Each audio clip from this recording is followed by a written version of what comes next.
ஏயா சும்மா ஆமாப்பி ஒரு பொருளும் வைக்க முடியல. இப்படி திரும்பி பாக்குறதுக்குள்ள திருட்டு போயிடுறான். அவன் வச்சிருக்கிறது வயிறா வண்ணா சாலான்னு தெரியல.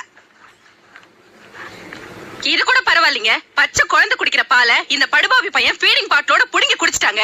என் குழந்தை ராத்திரி எல்லாம் பாலுன்னு அழுதுகிட்டே இருந்துச்சுங்க. ஆனா இவன் குறைக்க விட்டு தூங்கிட்டு. சும்மா இருக்க மாட்டேங்க. வந்தவன் கரெக்டா வாங்கி கொடுத்தானா நான் அவங்கள்ட்ட பிடிக்க தீக்கிறேன். பெரிய கம்ப்ளைண்ட் பண்றாளுங்க. அவனோட பெரிய அதிகாரி நான் தான். அவன்கிட்ட சொல்லி எந்த பிரச்சனையும் இல்ல. பேசாம உட்காரு. எஸ்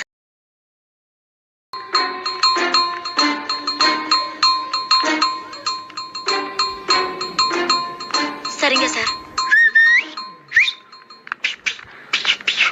என்ன சொல்லிட்டு போறான் அந்த கான்ஸ்டபிள்? இந்த இடத்தை விட்டு எந்திரிச்சாவோ இல்ல ஏதாவது வாய் திறந்து பேசினாலோ கட் பண்ண சொல்லிட்டாரு. லைக் பண்ணுங்க, ஷேர் பண்ணுங்க, சப்ஸ்கிரைப் பண்ணுங்க. ஏயா சும்மா ஆமாப்பி ஒரு பொருளும் வைக்க